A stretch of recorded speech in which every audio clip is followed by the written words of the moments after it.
ಅಂದ್ರೆ ಇವತ್ತು ದುರ್ಯೋಧನನ್ನ ಹೀರೋ ಮಾಡಿ ಎತ್ತಿಟ್ಟಾನ. ಹೌದು. ಇವನಲ್ಲಿ ಧರ್ಮ ಇತ್ತು, ಇವ ಧರ್ಮಿಷ್ಠ ಇದ್ದ, ಅವರೆಲ್ಲ ಅಧರ್ಮಿಗಳಿದ್ರು ಅಂತ. ಓಕೆ. ಇದು ಎಲ್ಲಿವರೆಗೂ ಐತೆ ಅಂದ್ರೆ ಗದಾ ಯುದ್ಧ ಅಂತ ಬರುತ್ತೆ. ಭೀಮ ಮತ್ತು ದುರ್ಯೋಧನ ನಡುವೆ ಗದಾ ಯುದ್ಧ. ಆ ಗದಾ ಯುದ್ಧದ ತನಕ ಹೇಳ್ಯಾನ, ದುರ್ಯೋಧನ ಪಾಡಿ ಮುರ್ಕೊಂಡು ಬೀಳ್ತಾನ. ಆ ಗದಾ ಯುದ್ಧದ ತನಕ ಹೇಳಿ ಮುಂದಿಂದ ಹೇಳಿಲ್ಲ. ಓಕೆ, ಸ್ಟಾಪ್ ಆಯ್ತು, ಅಲ್ಲಿಗೆ ನಿಂತೈತದ. ನಾನು ನಿನಗೆ ಬಂದು ಭೇಟಿಯಾಗಿ ಮಾತಾಡುವಂಥದನ್ನ ನೀ ಯಾರ ಮುಂದೆ ಹೇಳಬಾರ್ದು. ಅಕಸ್ಮಾತ್ ಹೇಳಿದ್ರೆ ನಾನು ಅವತ್ತಿಗೆ ನಿನ್ನ ಕತೆ ಹೇಳೋದು ಬಿಡ್ತೀನಿ, ಬರುವುದಿಲ್ಲ. ಗದಾ ಯುದ್ಧ ಸಂದರ್ಭ ಹೇಳೋ ಮುಂದೆ ದುರ್ಯೋಧನ ಸತ್ತಾಗ ಅಶ್ವತ್ಥಾಮನ ಕಣ್ಣೀರು ಬಂದ್ವು. ಮುಗೀತು. ಆನಂದ್ ತೊಗೊಂಡು ಯಾವತ್ತು ಹೆಂಡತಿ ಮುಂದೆ ಹೇಳಿಬಿಟ್ಟ. ಮರುದಿನ ಬಂದು ಪುರಾಣ ಮಹಾಭಾರತ ಬರೆಯಕ್ಕೆ ಕುಂತ. ಅಶ್ವತ್ಥಾಮ ಬರಲಿಲ್ಲ, ಅದು ಅಲ್ಲಿಗೆ ನಿಂತತಿ. ಈಗ ಆದ್ರೂ ಆ ಪುಸ್ತಕ ತಗೊಂಡು ನೋಡಿದ್ರೆ ಗದಾ ಯುದ್ಧಕ್ಕೆ ನಿಂತೈತೆ. ಅದು ವೇದವ್ಯಾಸರ ಮಹಾಭಾರತದ ಮುಂದಲ್ದೈತೆ. ಓಕೆ.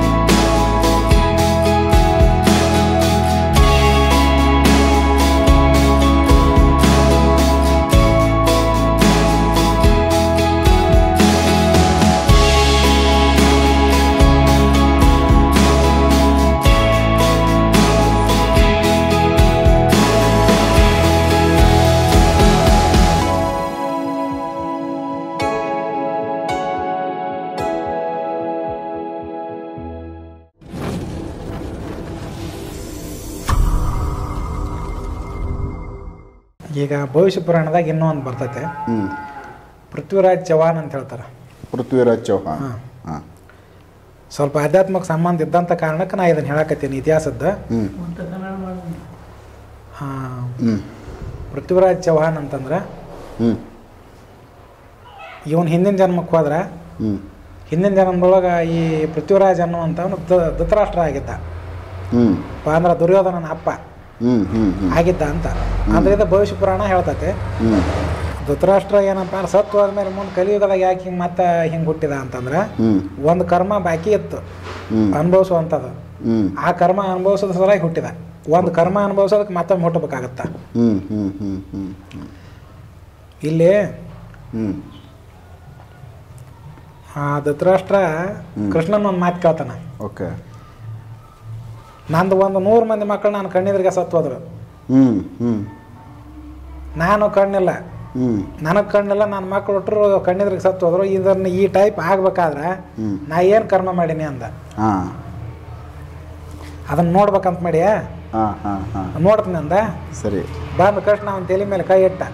ತಲೆ ಮೇಲೆ ಕೈ ಇಟ್ಟಾಗ ಧೃತರಾಷ್ಟ್ರ ಹಿಂದಿನ ಜನ್ಮದಾಗ ರಾಜ. ಒಂದು ಸರ್ತ ಅವನು ಶಿಕಾರಿಗೆ ಹೋಗಿರ್ತಾನ. ಬೇಟೆ ಆಡೋದಕ್ಕೆ ಹೋದಾಗ ಅಲ್ಲಿ ಒಂದು ದೊಡ್ಡ ಸರೋವರದ ದಂಡಿಗೆ ತಂದು ಬಿಡಾರ ಹೂಡ್ತಾನ. ಅಲ್ಲಿ ಒಂದು 2 ಗಂಡ ಹೆಂಡತಿ 2 ಬಾತ್ಕೋಳಿ 100 ಮರಿ ಇರ್ತಾವ. ಅದಕ್ಕೆ ಸಣ್ಣ ಸಣ್ಣ ಮರಿಗಳು ನೀರಾಗ ಈಸ್ತಿರ್ತಾವ. ಅದನ್ನ ನೀವು ನೋಡ್ತಾನ ಧೃತರಾಷ್ಟ್ರ ಪೂರ್ವ ಜನ್ಮದೊಳಗ ನೋಡ್ತಾನ. ನೋಡಿ ಏನಂತಾನ, ಅವು ಒಂದು ವಿಚಿತ್ರ ಇಚ್ಛೆ ಹುಟ್ಟತ್ತ. ಈ 100 ಮರಿನ ಅದಾವಲ್ಲ ಇವನ್ನೆಲ್ಲವನ್ನು ಕೊಂದು ಹಾಕ. ತನ್ನ ಸೇವಕರಿಗೆ ಹೇಳ್ತಾನ, ಇವನ್ 100 ಮರಿಗಳನ್ನು ಕೊಂದು ಹಾಕ್ರಿ.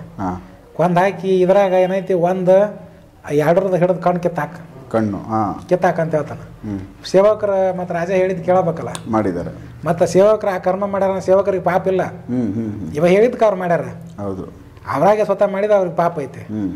ಮತ್ತೆ ಇವ ಹೇಳ್ಯಾನ ಅಂದ್ಮ್ಯಾಗ ಆ ಪಾಪ ಪುಣ್ಯ ನಮ್ಗೆ ಸಂಬಂಧ ಇಲ್ಲ, ನೀ ಹೇಳೋದು ಕೇಳೋದಷ್ಟ ನಮ್ಮ ಧರ್ಮ ಆತ್. ನೀ ಕೀಳಂದಿ ಕೀಳ್ತೀವಿ ಅಂತೇಳಿ ಅವನ್ನೆಲ್ಲ ಮರಿನ ಕೊಂದು ಹಾಕಿ ಅವ್ನ ಕಣ್ಣು ಕಿತ್ರ. ಅದ್ರಾಗ ಹೆಣ್ಣು ತಪ್ಪಿಸ್ಕೊಂತ. ಇದು ಗಂಡ ಇತ್ತಲ್ಲ, ಅದು ಕಣ್ಣು ಕಿತ್ತ ಮ್ಯಾಗ ಹಂಗ ಒದ್ದಾಡಿ ಸತ್ತಿರ್ಬೇಕದ. ಇಲ್ಲಿ 100 ಮರಿನ ಸತ್ವದವು. ಈ ಕರ್ಮ ಧೃತರಾಷ್ಟ್ರ ಅನುಭವಿಸ್ಬೇಕಾಗಿತ್ತು. ಹಾಳು ಪುನರ್ಜನ್ಮದಾಗ ಧೃತರಾಷ್ಟ್ರ ಏನಾದ, ಧೃತರಾಷ್ಟ್ರ ಅನ್ನುವಂಥ ವ್ಯಕ್ತಿ ರಾಜೇ ಆಗಿದ್ದ. ಅದು ಹೆಸರು ಏನೋ ಐತಿ ನೆನಪಿಲ್ಲ ನನಗೆ. ಆ ವ್ಯಕ್ತಿ ಧೃತರಾಷ್ಟ್ರ ಆಗಿ ಹುಟ್ಟಿದ. ಅಂದ್ರೆ ದುರ್ಯೋಧನನ ಅಪ್ಪ ಆಗಿ ಹುಟ್ಟಿದ ಮೇಲೆ ಭೀಮ ಅವ್ನು 100 ಮಂದಿ ಮಕ್ಕಳನ್ನ ಹೊಡೆದು ಕೊಂದು ಹಾಕಿದ. ಇವು ಕಣ್ಣಿಲ್ಲ. ಅದು ಎದಕ್ಕ ಅಂತಂದ್ರೆ ಹಿಂದಿನ ಜನ್ಮದಾಗ ಬಾತ್ಕೋಳಿ ಮರಿನ ಹೊಂದಿದ್ನಲ್ಲ 100, ಅದಕ್ಕೆ ಇಲ್ಲಿ 100 ಮಂದಿ ಮಕ್ಕಳು ನಿರ್ನಾಮ ಆಗ್ಬೇಕಾತ. ಮತ್ತೆ ಅದಕ್ಕೆ ಕಣ್ಣು ಕಿತ್ತಿದ್ನಲ್ಲ, ಅದಕ್ಕೆ ಇಲ್ಲಿ ಕಣ್ಣು ಇಲ್ದಾನ ಹುಟ್ಟಿದ. ಇನ್ನೂ ಒಂದು ಕರ್ಮ ಬಾಕಿ ಇತ್ತ. ಒಂದು ಕಣ್ಣು ಕೀಳೋ ಮುಂದೆ ಅದು ಏನು ಬ್ಯಾನ್ ಆಕತ್ತಲ್ಲ ಆ ಬ್ಯಾನ್ ಆಗುವಂಥದನ್ನು ಅನುಭವಿಸಿದ್ದಿಲ್ಲವ. ಹುಟ್ಟ ಕುರುಡಾಗಿ ಬಿಟ್ಬಿಟ್ನ. ಹೌದು, ಅನುಭವಿಸಿಲ್ಲಲ್ಲ. ಈ ಕಣ್ಣು ಕೀಳೋ ಮುಂದೆ ಹೆಂಗೆ ಅನುಭವ ಆಗತ್ತಾ, ಯಾವ ಟೈಪ್ ತೊಂದರೆ ಆಗತ್ತಾ ಅನ್ನೋದು ಅದನ್ನ ಅನುಭವಿಸ್ಬೇಕಾಗಿ ಇನ್ನೊಂದು ಜನ್ಮ. ಹಂಗಾಗಿ ಮುಂದೆ ಅದು ದ್ವಾಪರಯುಗ ಮುಗಿದ್ಮೇಲೆ ಮುಂದಕ್ಕೆ ಬರುವಂಥ ಕಲಿಯುಗದಾಗ ಅವನ ಪೃಥ್ವಿರಾಜ್ ಚವಾನ್ ಆಗಿ ಹುಟ್ಟಿದ. ಧೃತರಾಷ್ಟ್ರನ ಹುಟ್ಟಿದ ಮೇಲೆ ಮುಂದೆ ಗೋರಿ ಮೊಹಮ್ಮದನ ಕೈಯ ಸಿಗ್ತಾನಲ್ಲ, ಇವನ್ ಹಿಡೋದು ಕೆಬ್ಬಣ ಸಾಲಕ್ಕೆ ಕಾಸಿ ಅವನ ಕಣ್ಣಾಗಿಟ್ಟು ತೆಗಿತಾರ, ಕಣ್ಣು ಕೀಳ್ತಾರ. ಅವ್ನು ಈ ಕರ್ಮ ಅನುಭವಿಸೋದಕ್ಕೆ ಹುಟ್ಟಿದ್ದು. ಅದೊಂದು ಬ್ಯಾಲೆನ್ಸ್ ಇತ್ತಲ್ಲ, ಅದೊಂದು ಬ್ಯಾಲೆನ್ಸ್ ಇತ್ತು. ಪ್ರತಿಯೊಂದು ಮನುಷ್ಯಂದ ಆದ್ರೂ ಅಷ್ಟ ಒಂದು ಕರ್ಮ ಅನುಭವಿಸೋಕೆ ಇಲ್ಲಿ ಬಿಟ್ರ. ನರಜನ್ಮ ಅನ್ನುವಂಥದ್ದು ಒಂದು ಶಾಪ್ ಇದು. ಈ ನರಜನ್ಮ ತಗೊಂಡು ಮನುಷ್ಯ ಭೂಮಿಗೆ ಬಂದಾನ, ಸುಖ ಅನುಭವ ಸತ್ವಾಕ್ ಬಂದಿಲ್ಲ ಇಲ್ಲಿ. ಇವ್ರಿಗೆ ಪುಣ್ಯದ ಬಲ ಅಷ್ಟೊಂದು ಸತ್ಕರ್ಮದ ಬಲ ಇರ್ತಾರೆ. ಈ ಲೋಕದಾಗ ಯಾಕೆ ಕೊಡ್ತಿದ್ರು, ಬೇರೆ ಲೋಕದವ ಅದಕ್ಕೆ ತುಂಬಾ ಇಲ್ಲಿ ಯಾವುದೋ ಒಂದು ಕರ್ಮ ಅನುಭವಿಸೋಕೆ ನರಜನ್ಮ ಸಿಕ್ಕೈತಿ ಎಲ್ಲಾರ್ದು. ಎಲ್ಲ ಸಿದ್ಧ ಪುರುಷ ಇರ್ಬೋದು, ಅವಧೂತರು ಇರ್ಬೋದು, ಅವತಾರ ಪುರುಷ ಇರ್ಬೋದು, ದೇವಾನ್ ದೇವತೆಗಳು ಇರ್ಬೋದು. ಈ ಮರ್ತಿ ಲೋಕದೊಳಗೆ ಹುಟ್ಟ್ಯಾನ ಅಂದ್ಮ್ಯಾಗ ಒಂದು ಕರ್ಮ ಅನುಭವಿಸಕ್ಕೆ ಹುಟ್ಟಿರ್ತಾನ. ಆದ್ರೆ ಅರ್ಧ ಪುಣ್ಯ ಅರ್ಧ ಪಾಪ ಈಕ್ವಲ್ ಇದ್ದಾಗ ಇಲ್ಲಿ ಹುಡ್ತಾನ. ಪೂರ್ತಿ ಪಾಪ ಹೆಚ್ಚಾದ್ರೂ ಇಲ್ಲಿ ಹುಟ್ಟಂಗಿಲ್ಲ, ಬೇರೆ ಜಾಗ ಅದಾವ ಅದಕ್ಕೆ. ಪೂರ್ತಿ ಪುಣ್ಯ ಹೆಚ್ಚಾರ ಅದಕ್ಕೆ ಬೇರೆ ಲೋಕ ಅದಾವ. ರಾಮ್ ಇರ್ಬೋದು, ಕೃಷ್ಣ ಇರ್ಬೋದು, ಇನ್ಯಾರ್ಯಾರೋ ಇರ್ಬೋದು. ಒಂದೊಂದು ಕರ್ಮ ಅನುಭವಿಸಕ್ಕೆ ಇಲ್ಲಿ ಬಿಟ್ರೆ ಅದನ್ನ ಅನುಭವಿಸಿ ಹೋಗ್ಯಾರ. ಹಂಗ ಧೃತರಾಷ್ಟ್ರಂದ ಇದು ಒಂದು ಕರ್ಮ ಬಾಕಿ ಇತ್ತು, ಕಣ್ಣು ಕಿಳಿಸ್ಕೊಳ್ಳೋದು. ಹುಟ್ಟಿದ ಮೇಲೆ ಏನಾಯ್ತು, ಯುದ್ಧದಾಗ ಏನೈತಿ, ಅವನಿಗೆ ಈ ಇಂದ್ರಪ್ರಸ್ಥ ರಾಜ್ಯನ ಇನ್ನೂ ಆಳ್ಬೇಕಂತ ಇಚ್ಛೆ ಇತ್ತು. ಅವನ ಇಚ್ಛೆ ಅದು. ಅಷ್ಟು ವಯಸ್ಸಾಗೈತಪ್ಪ ಅಂದ್ರೆ ನೀ ರಾಜ್ಯ ಬಿಡೋಕೆ ಮನಸ್ಸಿಲ್ಲ, ಅಧಿಕಾರ ಇನ್ನೂ ಅಧಿಕಾರ ನಡೆಸ್ಬೇಕು. ಆ ಕಾರಣಕ್ಕೆ ಅವನು ಪುನರ್ಜನ್ಮದೊಳಗೆ ಮತ್ತೆ ಅಲ್ಲೇ ಹುಟ್ಟಿದ. ಎಲ್ಲೇ ಇಂದ್ರಪ್ರಸ್ಥ ಅಂತ ಇರ್ತಲ್ಲ, ಅದೇ ಇಂದ್ರಪ್ರಸ್ಥದೊಳಗ ಮತ್ತೆ ಅವನ ರಾಜ ಆಗಿ ಹುಟ್ಟಿದ, ಪೃಥ್ವಿರಾಜ್ ಅಂತ ಆಗಿ. ಪೃಥ್ವಿರಾಜ ಅದನ್ನ ಇಂದ್ರಪ್ರಸ್ಥ ಅನ್ನುವಂಥ ಹೆಸರನ್ನ ದೆಹಲಿ ಅಂತ ಬದಲಾವಣೆ ಮಾಡಿದ್ದೀವನ. ಅದನ್ನ ಪೃಥ್ವಿರಾಜ್ ಚವಾನ್ನ ಬದಲಿ ಮಾಡ್ಯಾನ. ದೆಹಲಿ ಅಂತಂದು ಅದನ್ನ ಹೆಸರು ಬದಲಿ ಮಾಡಿದ್ದ ಅವ. ಮೊದಲು ಅದೇ ಇಂದ್ರಪ್ರಸ್ಥ ಅಂತನ ಇತ್ತದು. ದೆಹಲಿ ಅಂತ ಯಾಕೆ ಬಂತಂದ್ರೆ ಒಂದು ಸಂಸ್ಕೃತನೋ ಅಥವಾ ಇನ್ಯಾವ್ದು ಭಾಷೆ ಒಳಗ ಈ ಹೊಸಲು ಇರ್ತಾವಲ್ಲ, ಈ ಹೊಸಲಿಗೆ ದೆಹಲಿ ಅಂತ ಹೇಳ್ತಾರಂತ. ಅದು ಸಂಸ್ಕೃತ ಅಭ್ಯಾಸ ಮಾಡಿದವ್ರಿಗೆ ಗೊತ್ತಿರುತ್ತ. ದೆಹಲಿ ಅಂತ ಹೇಳ್ತಾರ. ಅದು ಸಂಸ್ಕೃತನೋ ಅಥವಾ ಇನ್ನು ಪಾಳಿ ಭಾಷೆ ಐತೋ ನನಗೆ ಗೊತ್ತಿಲ್ಲ. ಆ ಟೈಮ್ನೊಳಗ ಅವನು ಹೊಸದಾಗಿ ಒಂದು ಅರಮನೆ ಕಟ್ತಾನ ಪೃಥ್ವಿರಾಜ. ಅರಮನೆ ಕಟ್ಟಿದ ಮೇಲೆ ಅದು ಏನಾಗಿರುತ್ತ, ಹೊಸಲಿ ಪೂಜೆ ಮಾಡ್ಬೇಕಾದ್ರೆ ಹೊಸಲಿ ಬೆಳಿತೈತಿ. ಅದು ಹೊಸಲಿ ಬೆಳೆಯವಂತ ನೋಡಿ ಅದಕ್ಕೆ ಏನಂತಾನಂದ್ರೆ, ಆ ಹೊಸಲಿಗೆ ಅದನ್ನ ಹೇಳ್ತಾರಲ್ಲ ದೆಹಲಿ ಅಂತ ಹೇಳ್ತಾರೆ ಹೆಸರು. ಅದಕ್ಕೆ ದೆಹಲಿ ಅಂತ ಹೆಸರು ಅವತ್ತಿನಿಂದ ಅದನ್ನ ಇಡ್ತಾನ. ಮೊದಲು ಅದಕ್ಕೆ ಇಂದ್ರಪ್ರಸ್ಥ ಅಂತನ ಇತ್ತು. ಇನ್ನು ಐತಿಹಾಸಿಕವಾಗಿ ಇದು ನಡೆದದ್ದು ಕತಿ. ಇನ್ನು ಅವಾಗ ಶಬ್ದವೇದಿ ವಿದ್ಯೆ ಗೊತ್ತಿತ್ತು. ಯಾರಿಗೆ? ಪೃಥ್ವಿರಾಜಿಗೆ. ಶಬ್ದವೇದಿ ವಿದ್ಯೆ ಅಂತಂದ್ರೆ ಅದು ಭಾಳ ಮಂದಿಗೆ ಗೊತ್ತಿಲ್ಲ. ಅಲ್ಲಿ ಶಬ್ದ ಬರುತ್ತಂದ್ರೆ ಅದಕ್ಕೆ ಗುರಿಯಾಗಿಟ್ಟು ಬಾಣ ಹೊಡೆದ್ರೆ ಅದು ಹೋಗಿ ಅಲ್ಲಿ ನಡುತ್ತ. ಈ ವಿದ್ಯೆ ಈ ಕಲಿಯುಗದಾಗ ಗೊತ್ತಿದ್ದದ್ದು ಸ್ವಲ್ಪ ಜನಕ್ಕೆ. ಒಮ್ಮೆ ಹಿಂಗೆ ತಿರ್ಗಾಡ್ತಿರ್ತಾನ ಶಿಕಾರಿಗೆ ಹೋದಾಗ, ಜಂಗಲ್ನ ಶಿಕಾರಿಗೆ ಹೋದಾಗ ತಿರ್ಗಾಡೋ ಟೈಮ್ನಾಗ ಅಲ್ಲಿ ಒಬ್ಬ ಹಣಿ ಒಳಗೆ ಗಾಯ ಆದಂಥ ಒಬ್ಬ ಮನುಷ್ಯ ಸಿಗ್ತಾನ. ಪೃಥ್ವಿರಾಜ ಏನಂತ, ನನಗೆ ಕೆಲವೊಂದಿಷ್ಟು ವಿಶಿಷ್ಟವಾದಂಥ ವನಸ್ಪತಿ ಗೊತ್ತದವು, ಅದನ್ನು ನಿನಗೆ ಉಪಚಾರ ಮಾಡಿ ಈ ಗಾಯ ನಾನು ಸರಿ ಮಾಡ್ತೀನಿ ಅಂತೇಳಿ ಅವ್ನು ಕರೆದು ತನಗೆ ಗೊತ್ತಿರುವಂಥ ವನಸ್ಪತಿಗಳನ್ನು ಉಪಚಾರ ಮಾಡ್ತಾನೆ. ಅರ್ಧ ಹಸ್ತಿರ್ಬೇಕು, ಅದು ಗಾಯ ಮಾಯೋದಿಲ್ಲ. ಅವ ಅಂತಾನ, ನಾನು ಕುದುರೆಗಾಗಲಿ ಮನುಷ್ಯರಿಗಾಗಲಿ ಗಾಯ ಆದಾಗ ಇದನ್ನು ಅರ್ಧ ಹಚ್ಚಿಬಿಟ್ರೆ ಆಗಿಂದಾಗ ಗಾಯ ಮಾಯ್ತು ಒಂದಿಂದಾಗ. ನಿನಗೆ ಒಂದು ವಾರ ಹಚ್ಚಿದ್ರು ಗಾಯ ಯಾಕೆ ಮಾಯಲಿಲ್ಲ ಅಂದಾಗ ಅವ ಅಂತಾನ, ಇಲ್ಲ ನಾನು ಗಾಯ ಮಾಯೋದಿಲ್ಲ. ಎದಕ್ಕೆ ಮಾಯೋದಿಲ್ಲ? ನನಗೊಂದು ಶಾಪ್ ಐತೆ. ಏನದು ಅಂದ್ರೆ, ನನ್ನ ಕೃಷ್ಣನ ಶಾಪ್ ಐತೆ. ನಾನು ಮಹಾಭಾರತದ ಕಾಲದ ಅಶ್ವತ್ಥಾಮ, ಅವನ ಹೈಟ ಅಷ್ಟಿರ್ತೈತಿ, 7 ಫೂಟ್ 8 ಫೂಟ್ ಇರ್ತಾನವ. ಮಳೆ ಲೆಕ್ಕಕ್ಕೋರು ಇನ್ನು ಹೆಚ್ಚು ಕಮ್ಮಿ ಆಗ್ಬೋದು.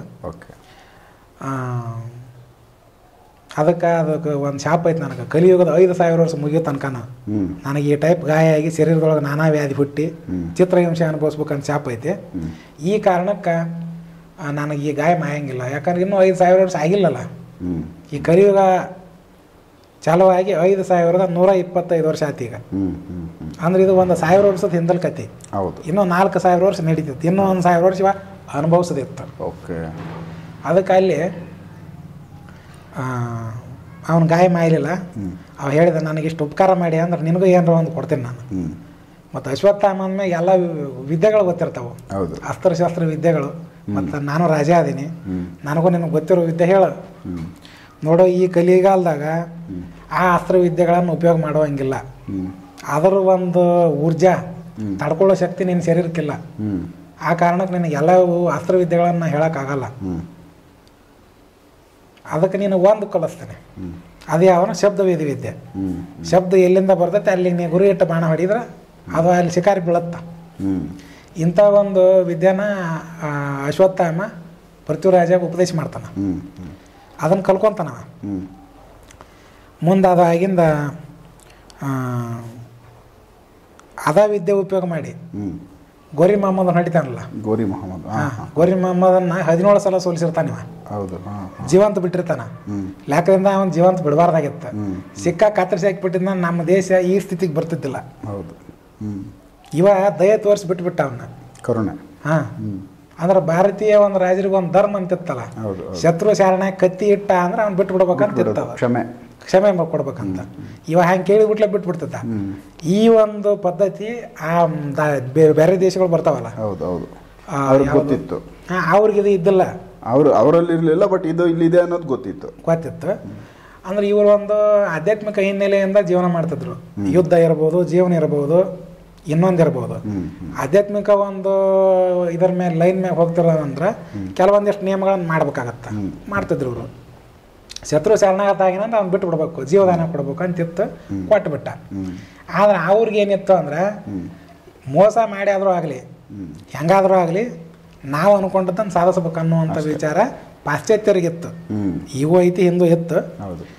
ಹೀಗಾಗಿ ಅವ್ರಿಗೆ ಯಾವುದೂ ಕಾಯ್ದೆ ಕಾನೂನುಗಳು ಇಲ್ಲ. ಮೋಸದಿಂದ ಆಗಲಿ ಅವ್ನು ಹೊಡೆದಾಕಿ ಅದನ್ನು ತೊಗೊಳೋದು, ಅದು ಇಲ್ಲಿ ಇದ್ದಿಲ್ಲ ಅವಾಗ. ಈ ಒಂದು ಮಾರ್ಗದೊಳಗೆ ಹೋದ ಕಾರಣಕ್ಕನ ಇಷ್ಟೆಲ್ಲ ಅವ್ಯವಸ್ಥೆ ಆಗಿದ್ದು. ಈಗ ಹಿಂದಿನ ರಾಜರ ಇತಿಹಾಸ ತೊಗೊಂಡ್ರೆ ಎಲ್ಲ ಹಾಗೆ ಆಗ್ಯಾವು. ಇನ್ನು ಅವನು ಬಿಟ್ಟ 18ನೇ ಸಲ ಬಂದಾಗ ಇವನ್ ಹಿಡಿದು ಕಟ್ಟಿ ಹಾಕಿದ್ರು. ಕಟ್ಟಿ ಹಾಕಿದಾಗ ಅವ್ನು ದುರ್ಗುಟ್ಕೊಂಡು ನೋಡಾಕತ್ತಿದ್ದ. ಇವನ್ ಕಣ್ಣು ಕೇಳ್ರಿ ಅಂತ ಅವ ಹೇಳಿದ, ಗೋರಿ ಮೊಹಮ್ಮದ. ಇವನ್ ಕಣ್ಣು ಕಿತ್ರ. ಕಣ್ಣು ಕಿತ್ತ ಮ್ಯಾಗ ಅವನ ಆಸ್ಥಾನದಾಗ ಒಬ್ಬ ಕವಿ ಇರ್ತಾನ, ಚಾಂದ ಬರ್ದಾಯಿ ಅಂತ. ಅವ ಏನು ಮಾಡ್ತಾನ, ನಮ್ಮ ರಾಜನ ಕಣ್ಣು ಕಿತ್ತಿರಂದ್ರು ಇವನಲ್ಲಿ ಒಂದು ಶಕ್ತಿ ಐತಿ. ಕಣ್ಣು ಕಿತ್ತಾರ ಅಂದ್ರೂ ಇವನ ಕೈಯಾಗ ಬಾಣ ಕೊಟ್ರೆ ಸರಿಯಾಗಿ ನಿಶಾನಿ ನೋಡಿ ಬಾಣ ಹೊಡಿತಾನ ಅಂತಾರ. ನಾನು ಹೊಡೆಯಲ್ಲ ಅಂದವ ಗೋರಿ ಮೊಹಮ್ಮದ್. ಈಗ ನೋಡ್ತೀಯಲ್ಲ ಇವನ್ ಮಾಡಿ ನೋಡಿ ಪ್ರಯೋಗ ಅಂದ ಆಗಲಿ ಅವಂದ ನಾನು ಪ್ರಯೋಗ ಮಾಡಕ್ಕೆ ಅವನ ಕೈಯಾಗೆಲ್ಲ ಬಿಲ್ಲು ಬಾಣ ಕೊಡ್ತೀನಿ. ಅಕಸ್ಮಾತ್ ಅವ ನಿಶಾನಿಗೆ ಗುರಿ ಇಟ್ಟು ಹೊಡಿಲಿಲ್ಲ ಅಂದ್ರೆ ಅಲ್ಲಿಗೆ ಸರಿಯಾಗಿ ಇದನ್ನು ಮಾಡಲಿಲ್ಲ, ನಿನ್ನ ಶಿರಚ್ಛೇದ ಮಾಡ್ತೀನಿ ಅಂದ. ಯಾಕಾಗಲ್ಲಕ್ಕ ಅಂದ. ಮುಂದೆ ಎಲ್ಲ ಕೊಟ್ಟು ಒಂದು ಕಡೆ ನಿಂದರ್ಸಿದ್ರು. ಗೋರಿ ಮೊಹಮ್ಮದ್ ಹಿಂಗೆ ಕುಂತಿದ್ದ ದೂರ ನಿಂದರ್ಸಿ ಒಂದು ಗಂಟೆ ಹೊಡಿಬೇಕು. ಗಂಟೆ ಹೊಡೆದ್ರು, ಇಂಥ ಗಂಟೆ ಹೊಡೆದಾಗ ಆ ಗಂಟೆಗೆ ಬಾಣ ಹೊಡ್ರೆ ಅದು ಆ ಸರಪನ ಕತ್ತರಿಸಿ ಗಂಟೆ ಕೆಳಗೆ ಬೀಳ್ಬೇಕು. ಹಿಂಗೆ ಹೇಳಿದ್ರು ಅವರು. ಗಂಟೆ ಹೊಡೆದ್ರೆ ನೀವು ಏನು ಬಾಣ ಹೊಡಿಲಿಲ್ಲ. ಆಮೇಲೆ ಮಗ್ಲಿರೋ ಒಬ್ಬ ಹೇಳಿದ, ಗಂಟೆ ಹೊಡೆದದ್ದಾತು ಬಾಣ ಹೊಡಿ ಅಂದ. ಸುಮ್ಮನೆ ನಿಂತಿದ್ದ. ಅವನು ಕವಿ ಇದ್ನಲ್ಲ, ಅವ ಹೇಳಿದ, ಇಲ್ಲ ಅವನು ರಾಜ ಇದ್ದ ಹಿಂದ, ಸಾಮಾನ್ಯ ರಾಜನೇ ಅವ ಸ್ವೀಕಾರ ಮಾಡಂಗಿಲ್ಲ, ನೀನು ರಾಜ ಇದೆಯಲ್ಲ ಅದಕ್ಕೆ ನೀ ಹೇಳೋದು ನಿಂದು ಕೇಳ್ತಾನ. ಇವ ಆಗಲಿ ಬಾಣ ಪ್ರಯೋಗ ಮಾಡಂತೀವ ಹೇಳಿದ. ಹೇಳಿದ್ದ ತಡ ಅದನ್ನು ಗುರಿ ಇಟ್ಟು ಪಾಡದ್ಬಿಟ್ರೆ ಸೀದಾ ಕೂತಿಗೆ ನಟ್ಟ ಗೋರಿ ಮೊಹಮ್ಮದ್ ಅಲ್ಲೇ ನಿಂತ ಜಾಗದಾಗ ಸತ್ವದ. ಸೊ ಅದನ್ನು ಮಾತಾಡಿದ್ನಲ್ಲ ಅವನ ವಾಯ್ಸ್ ಇವನಿಗೆ ಇಲ್ಲಿ ಗೊತ್ತಾಯ್ತು. ಹೇಳಿ ಆ ಶಬ್ದ ಇದರಿಂದ ಪಾಡದ ಹಾಕಿಬಿಟ್ಟ ಸತ್ತವ. ಸತ್ತಿಂದ ಇವರಿಬ್ಬರು ಒಬ್ರಿಗೊಬ್ರು ಕತ್ತಿ ಚುಚ್ಕೊಂಡು ಇವರು ಸತ್ವದ್ರು. ಅಂದ್ರೆ ಅಶ್ವತ್ಥಾಮ ದ್ವಾಪರ ಊರ್ಲಿಂದ ಹಿಡಿದು ಈಗೂ ಇದ್ದ, ಈಗೂ ಅದಾನ. ಎಲ್ಲಿ ಅದಾನ ಅಂದ್ರೆ ಅದು ಹೇಳ್ತಾರಲ್ಲ ಶಾಂಬಾಲ ಕಲಾಪನಗರ, ಅಲ್ಲಿ ಅದಾನ ಈಗ. ಮುಂದ ಈ ಕಲ್ಕಿ ಬರ್ತಾನಲ್ಲ, ಇನ್ನು ಎಷ್ಟೋ ವರ್ಷ ಹೋದ್ಮೇಲೆ ಕಲ್ಕಿ ಬಂದಾಗ ಅವರೆಲ್ಲ ಬರ್ತಾರ ಹೊರಗ. ಈಗ ಅವರೆಲ್ಲ ಅಲ್ಲೇ ತಪಸ್ಸಿಗೆ ಕುಂತಾರ. ಮತ್ತೆ ಧೃತರಾಷ್ಟ್ರಂದ ಈ ಜನ್ಮದಿಂದ ನಿವೃತ್ತಿಯಾಗಿ ಅವನು ಮತ್ತೆ ತನ್ನ ಗಂಧರ್ವ ಲೋಕಕ್ಕೆ ಹೋದ. ಇವು ಎಲ್ಲ ಏನದವು ಪುರಾಣದಾಗ ಬರ್ತಾವೆ. ಭವಿಷ್ಯ ಪುರಾಣದಾಗ ಇದು ಲಿಂಕ್ ಇತ್ತು. ಆ ಕಾರಣಕ್ಕೆ ನಾ ಇದನ್ನು ಹೇಳ್ಬೇಕಾತು. ಇನ್ನು ಅಶ್ವತ್ಥಾಮ ಈಗ 17 ಅಥವಾ 18ನೇ ಶತಮಾನ ಹೆಚ್ಚು ಕಡಿಮೆ ಇಲ್ಲೇ ನಮ್ಮ ಭಾಗದಾಗ ಗದಗ ಅಂತ ಬರುತ್ತೆ, ಇಲ್ಲೇ ಕೆಳಗ, ಅಲ್ಲಿಗೆ ಬಂದಿದ್ದ ಅಂತ ಹೇಳ್ತಾರ. ಅದು ಹೆಂಗೆ ಬಂದಿದ್ದ ಅಂದ್ರೆ ಅದಕ್ಕೆ ಕೆಲವು ಪ್ರತ್ಯಕ್ಷ ಉದಾಹರಣೆನೂ ಅದಾವು, ನಿಮಗೂ ಗೊತ್ತಿರ್ಬೇಕಿದೆ. ಅಲ್ಲಿ ನಾರಾಯಣಪ್ಪ ಅಂತ ಒಬ್ಬ ಕವಿ ಇದ್ದ. ಮಹಾಭಾರತ ಬರಿಬೇಕಂತ ವಿಚಾರ ಬಂತು. ಆವಾಗ ವೀರ ನಾರಾಯಣನ ಭಕ್ತ, ದೇವಸ್ಥಾನ ಏನೋ ಐತೆ ಅಲ್ಲೇ. ನಾರಾಯಣಪ್ಪ ಅಲ್ಲಿ ಹೋಗಿ ದೇವಸ್ಥಾನದಾಗ ದೇವ್ರು ಕೇಳಿದಾಗ ಅವತ್ತಿನ ದಿನ ವೀರ ನಾರಾಯಣ ಒಂದು ಸೊಪ್ಪಂದಾಗ ಬಂದು ಈ ಕತೆ ಬರಿಬೇಕು ಅಂದ್ರೆ ಒಬ್ಬ ವ್ಯಕ್ತಿ ಬರ್ತಾನ, ಇಷ್ಟು ಯಾತ್ರ ಇರುವಂಥವ, ಅವನ ಕಡೆಯಿಂದ ಕೇಳಿ ಬರ್ರಿ ಅಂತ ಹೇಳಿದ. ಕೇಳಿ ಬರ್ರಿ ಅಂದಾಗ ಆಗ್ಲಿ ಅಂದ. ಹೆಂಗಂದ್ರೆ ಒಂದು ವಾರ ನೀನು ಯಾಕೆ ಊಟ ಚಾಲು ಮಾಡು, ಯಾರು ಬಂದರೂ ಊಟ ಕೊಡು. ಅದ್ರಾಗ ಇಂತಿಂಥ ಗುರ್ತು ಹೇಳಿದ್ದ ನಾರಾಯಣಪ್ಪ ಸೊಪ್ಪಂದಾಗ ವೀರ ನಾರಾಯಣ ಹೇಳಿದ್ದ. ಆ ಗುರ್ತು ಹಿಡಿದ ಮನುಷ್ಯನ ಅವನ ಅಶ್ವತ್ಥಾಮ ಇರ್ತಾನೆ, ಅವನ ಕಡೆಯಿಂದ ಕೇಳಿ ಬರಿ. ಹಿಂಗೆ ಮಾಡ್ಕೊತಿದ್ದಾಗ 6ನೇ ದಿನ ಬಂದ ಅಶ್ವತ್ಥಾಮ. ಅಂದ್ರೆ ಅವ್ರಿಗೆ ಇಚ್ಛಾಶಕ್ತಿಯಿಂದ ಮಾಯ ರೂಪ ಬದಲಿ ಮಾಡ್ಕೊಳ್ಳೋದು, ಅಂದ್ರೆ ತಮ್ಮ ರೂಪವನ್ನು ನಾನಾ ಆಕಾರದೊಳಗೆ ಇಚ್ಛಾರೂಪ ಧಾರಣೆ ಅಂತ ಬರುತ್ತಾ. ಇಚ್ಛಾರೂಪ ಧಾರಣೆ ಮಾಡ್ಕೊಳ್ಳೋ ಶಕ್ತಿ ಇರ್ತಾ ಅದ್ರ ಮಾಡ್ಕೊಂಡು ಬಂದಿದ್ದ. ರೋಗ ಏನು ಕಾಣ್ಲಾರ್ದಂಗೆ ಬಂದು ಕುಂತು ಊಟ ಮಾಡಿ ಜಲ್ದಿ ಹೇಳತ್ಲೇನ ನಾರಾಯಣಪ್ಪ ಕೈ ಹಿಡ್ಕೊಂಡ. ಹಿಂಗೆ ನನಗೆ ವೀರ ನಾರಾಯಣನ ಆದೇಶ ಆಗೈತಿ, ನಿನ್ನ ಕಡೆಯಿಂದ ಮಹಾಭಾರತ ಕೇಳಿ ಬರಿಬೇಕಂತ. ಹಿಂದಿನ ಮಹಾಭಾರತನ ವೇದವ್ಯಾಸರು ಗಣಪತಿ ಹೇಳಿ ಬರ್ಸ್ಯಾರ. ಗಣಪತಿ ಹೇಳಿ ಬರ್ಸ್ಯಾರ, ಅದು ಹಿಮಾಲಯದಾಗ ಗಣಪತಿ ಬರೀತಿದ್ದ ಇವ್ರು ಹೇಳ್ತಿದ್ರು. ಈಗ ನಾನು ಯಾರ ಕಡೆಯಿಂದ ಬರ್ಸಲಿ, ನನಗೆ ಹೇಳೋರು ಯಾರು? ಅದಕ್ಕೆ ನೀನು ಮಹಾಭಾರತ ನೋಡಿದೇವದಿ, ನೀ ಹೇಳು ನಾ ಬರಿತೀನಿ. ಆಗಲಿ ನಂದು ಒಂದು ನೇಮ ಐತಿ, ಒಂದು ಅರ್ಬಿ ತೋರಿಸಿ ಅಲ್ಲಿ ಹಾಕ್ಬೇಕು, ಅದು ಒಣಗುತ್ತಾನ ಹೇಳ್ತೀನಿ, ಒಣಗಿನ ನಾ ಹೋಗ್ತೀನಿ ಅಂದ. ಅದು ಒಂದು ಕೆಲವು ಕಂಡೀಷನ್ ಮೇಲೆ ಹೇಳಕೈತದ ಬರ್ಕೊಂತ ಹೊಂಟ್ರ. ವೀರನಾರಾಯಣಪ್ಪ ಮಹಾಭಾರತ ಬರ್ಕೊಂಬಂದ. ಅದ್ರೊಳಗೆ ಹೆಂಗೈತಿ ಅಂದ್ರೆ ಆ ಗದಗಿನ ಮಹಾಭಾರತ ಅಂತ ಹೇಳ್ತಾರೆ. ಅದನ್ನು ತೊಗೊಂಡು ನೀವು ಓದಿದ್ರೆ ಅದ್ರೊಳಗಿರುವಂಥ ಕಥೆಗಳು ಮೂಲ ಮಹಾಭಾರತದಾಗ ಇದ್ದಂಗೆ ಅದಾವು. ಇದ್ರಾಗ ಹೀರೋ ಯಾರಪ್ಪ ಅಂದ್ರೆ ದುರ್ಯೋಧನ. ಓಕೆ, ಅಲ್ಲಿ ಅಂದರೆ ಕಂಪ್ಲೀಟ್ ಅಲ್ಲಿ ಪಾಂಡವರು ಇದು ಪಾಂಡವರು ಇದ್ರಲ್ಲ, ಅಲ್ಲಿ ಭೀಮ ಇದ್ದ. ಭೀಮ, ಇದ್ರಾಗ ದುರ್ಯೋಧನ ಹೀರೋ. ಅಂದ್ರೆ ಇಲ್ಲಿ ವಿಲನ್ ಆಗಿ ಅಲ್ಲಿ ತೋರಿಸಿದ್ದಾರೆ. ವಿಲನ್ ಆಗಿ ದುರ್ಯೋಧನ ಇವನ್ನ ಭೀಮನ್ ತೋರ್ಸ್ಯಾನ. ಹೌದು ಹೌದು ಹೌದು. ಕಥೆ ಅದೇ ಕಥೆನ. ವಿಲನ್ ಇಲ್ಲಿ ಯಾರು ಅಂತಂದ್ರ ಭೀಮ. ಭೀಮ ಇಲ್ಲಿ ಏನಪ್ಪ ಹೀರೋ ಯಾರಪ್ಪ ದುರ್ಯೋಧನ ಅಂತ ಹಿಂಗೆ ಬರ್ದಾರ.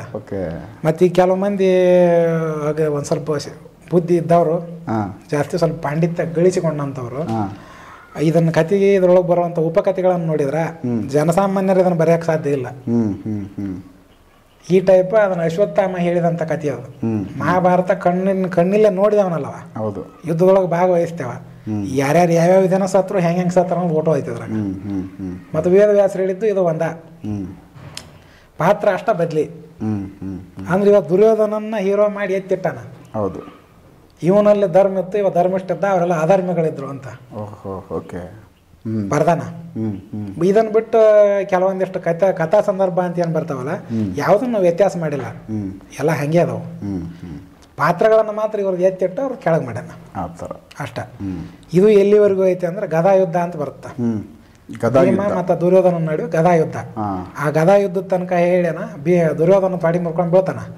ಆ ಗದಾ ಯುದ್ಧದ ತನಕ ಹೇಳಿ ಮುಂದಿಂದ ಹೇಳಿಲ್ಲ, ಅಲ್ಲಿಗೆ ನಿಂತೈತೆ ಅದ ಕತೆ, ಅಲ್ಲಿಗೆ ನಿಂತು. ಅದು ನಿಲ್ಬೇಕಾದ್ರೆ ಒಂದು ಕಾರಣ ಏನಂದ್ರೆ ಅಶ್ವತ್ಥಾಮ ಒಂದು ಕಂಡೀಷನ್ ಮಾಡಿದ್ದ, ನಾನು ನಿನಗೆ ಬಂದು ಭೇಟಿಯಾಗಿ ಮಾತಾಡುವಂಥದನ್ನ ನೀ ಯಾರ ಮುಂದೆ ಹೇಳಬಾರ್ದು. ಅಕಸ್ಮಾತ್ ಹೇಳಿದ್ರೆ ನಾನು ಅವತ್ತಿಗೆ ನಿನ್ನ ಕತೆ ಹೇಳೋದು ಬಿಡ್ತೀನಿ, ಬರೋದಿಲ್ಲ. ಇವ ಏನು ಮಾಡಿಬಿಟ್ಟ ಅಂದ್ರೆ ಕತೆ ಕೇಳ್ತಿದ್ದ, ಬರ್ಕೊತಿದ್ದ. ಗದಾ ಯುದ್ಧ ಸಂದರ್ಭ ಹೇಳೋ ಮುಂದೆ ದುರ್ಯೋಧನ ಸತ್ತಾಗ ಅಶ್ವತ್ಥಾಮನ ಕಣ್ಣೀರು ಬಂದ್ವು. ಮತ್ತು ಅವನು ದುರ್ಯೋಧನನ ಇದಲ್ಲ ಅಭಿಮಾನಿ, ಅವನು ಒಂದು ಫಾಲೋವರ್ಸ್. ದುರ್ಯೋಧನ ತೊಡಿ ಮುರ್ಕೊಂಡ್ ಬಿದ್ದಾಗ ಇದು ಹಿಂಗಾಗಿ ಹಿಂಗೆ ಹೋದ ಅಂದಾಗ ಕಣ್ಣೀರು ಬಂದು ಅಳಕತ್ತಿದ. ಅದು ಕಣ್ಣೀರು ಬಂದು ನೋಡಿ ಮುಂದೆ ಕುಂತಿದ್ದ. ಮುಗೀತು, ಅದನ್ನು ತೊಗೊಂಡೋಗಿ ಯಾವತ್ತು ಹೆಂಡತಿ ಮುಂದೆ ಹೇಳಿಬಿಟ್ಟ, ಹಿಂಗೆ ಮಹಾಭಾರತದ ಪ್ರಸಂಗ ಅಶ್ವತ್ಥಾಮ ಬಂದು ನನಗೆ ಹೇಳ್ತಾನೆ, ಇವತ್ತಿನ ಹಿಂಗಿತ್ತು. ಮರುದಿನ ಬಂದು ಪುರಾಣ ಇದನ್ನ ಮಹಾಭಾರತ ಬರೆಯಕ್ಕೆ ಕುಂತ, ಅಶ್ವತ್ಥಾಮ ಬರಲಿಲ್ಲ, ಅದು ಅಲ್ಲಿಗೆ ನಿಂತತೆ. ಈಗ ಆದ್ರೂ ಆ ಪುಸ್ತಕ ತಗೊಂಡು ನೋಡಿದ್ರೆ ಗದಾ ಯುದ್ಧಕ್ಕೆ ನಿಂತೈತೆ ಅದು, ಮುಂದಿಲ್ಲ. ವೇದವ್ಯಾಸರ ಮಹಾಭಾರತದ ಮುಂದಲ್ದ ಐತೆ, ಇದ್ರಾಗ ಇಲ್ಲ, ಅಲ್ಲಿಗೆ ಮುಗೀತು. ಅಶ್ವತ್ಥಾಮ ಈಗ ಅಂದಾಜು ಒಂದು 200-250 ವರ್ಷದಿಂದ ಇಲ್ಲಿಗೆ ಬಂದು ಇದನ್ನ ಕತೆ ಹೇಳೋಗ್ಯಾನ. ಅಂದ್ರೆ 5,000 ವರ್ಷ ಇದನ್ನ ಶಾಪ ಅನುಭವಿಸ್ಬೇಕಾಗಿತ್ತಲ್ಲ, ಈಗ 5,125 ವರ್ಷ. ಅಂದ್ರೆ ಈ 125 ವರ್ಷದಿಂದ ಅಶ್ವತ್ಥಾಮನ ಶಾಪ ನಿವಾರಣೆ ಆತ. ಆ ಹಣಿ ಒಳಗೆ ಆದಂಥ ಗಾಯ ಆಯ್ತು. ಅವನಿಗೆ ಹಿಮಾಲಯದಾಗ ಅದನ್ನ ಒಂದು ತಂದು ಸಾಧನೆ ಮಾಡಿಕೊಂಡು ಅದನ್ನ. ಇನ್ನೂ ಒಂದು ಪ್ರಸಂಗ ಬರುತ್ತೆ, ಇನ್ನೊಂದು ವಿಡಿಯೋದಾಗ ಹೇಳ್ತೇನೆ. ಖಂಡಿತ